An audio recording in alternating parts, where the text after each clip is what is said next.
Item ಯಾವುದೇ ಇರಲಿ try ಮಾಡಿ ಆಚಿ ಚಿಕನ್ ಮಸಾಲಾ. ಕೊಲ್ಲಿ ಯುದ್ಧದಿಂದ ಗ್ಯಾಸ್ ಸಿಲಿಂಡರ್ ಕೊರತೆ ಹಿನ್ನೆಲೆಯಲ್ಲಿ ಗೃಹ ಸಚಿವ ಡಾಕ್ಟರ್ ಜಿ ಪರಮೇಶ್ವರ್ ಪ್ರತಿಕ್ರಿಯೆಯನ್ನು ಕೊಟ್ಟಿದ್ದಾರೆ. ಇದು ಯಾರು ನಿರೀಕ್ಷೆ ಮಾಡದಂತಹ ಬೆಳವಣಿಗೆ. ಅಂತಾರಾಷ್ಟ್ರೀಯ ಮಟ್ಟದಲ್ಲಿ ನಡೀತಾ ಇರುವಂತಹ ಯುದ್ಧದಿಂದ ಈ ಎಫೆಕ್ಟ್ ಆಗಿದೆ. ಈಗಾಗಲೇ ಕೇಂದ್ರ ಸರ್ಕಾರ ಸಹ ಕಮಿಟಿ ರಚಿಸಿ ಕ್ರಮಕ್ಕೆ ಮುಂದಾಗಿದೆ. ರಾಜ್ಯದಲ್ಲಿನ ಅನಿರೀಕ್ಷಿತ ಬೆಳವಣಿಗೆ ಬಗ್ಗೆ ಸಿಎಂ ಜೊತೆ ಚರ್ಚಿಸ್ತೀವಿ. ಜನಸಾಮಾನ್ಯರು ಹೋಟೆಲ್ಗಳಿಗೆ ತೊಂದರೆ ಆಗ್ತಾ ಇದೆ.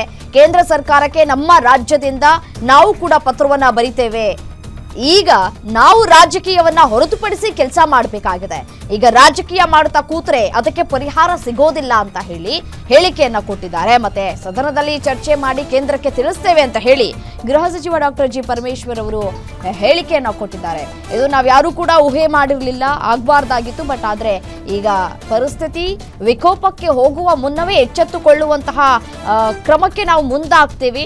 ಕೇಂದ್ರಕ್ಕೂ ಕೂಡ ಪತ್ರವನ್ನ ಬರಿತೇವೆ. ಈಗಾಗಲೇ ಸಿಎಂ ಗಮನಕ್ಕೆ ತರುವಂತಹ ಕೆಲಸಗಳನ್ನ ಕೂಡ ನಾವು ಮಾಡ್ತಾ ಇದ್ದೀವಿ ಅನ್ನುವಂತಹ ವಿಚಾರವನ್ನ ಈಗ ಮಾತನಾಡಿದ್ದಾರೆ. ಸದನದಲ್ಲಿ ಚರ್ಚೆ ಮಾಡ್ತೀವಿ ಅಂತ ಕೂಡ ಹೇಳಿದ್ದಾರೆ. ಈಗ ರಾಜಕೀಯ ಮಾಡ್ತಾ ಕೂತ್ರೆ ಆಗೋದಿಲ್ಲ ಅನ್ನುವಂತಹ ವಿಚಾರವನ್ನು ಕೂಡ ಅವರು ಹೇಳಿದ್ದಾರೆ. ಹೌದು, ಈ ವಿಚಾರವಾಗಿ ರಾಜಕೀಯ ಮಾಡ್ಕೊಂಡು ಕೂತ್ಕೊಂಡ್ರೆ ಅದು ನಿಜಕ್ಕೂ ರಾಜ್ಯದ ಜನರು ಹಿಡಿ ಶಾಪ ಹಾಕುವಂತಹ ಸಾಧ್ಯತೆಗಳು ಕೂಡ ಇದೆ.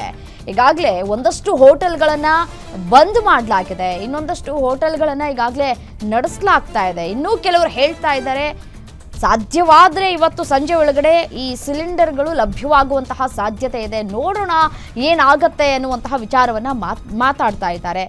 ಕೇಂದ್ರ ಸರ್ಕಾರ ಈಗ ಇದಕ್ಕೆ ಸ್ವಲ್ಪ ಒತ್ತನ್ನು ನೀಡಬೇಕಾಗಿದೆ.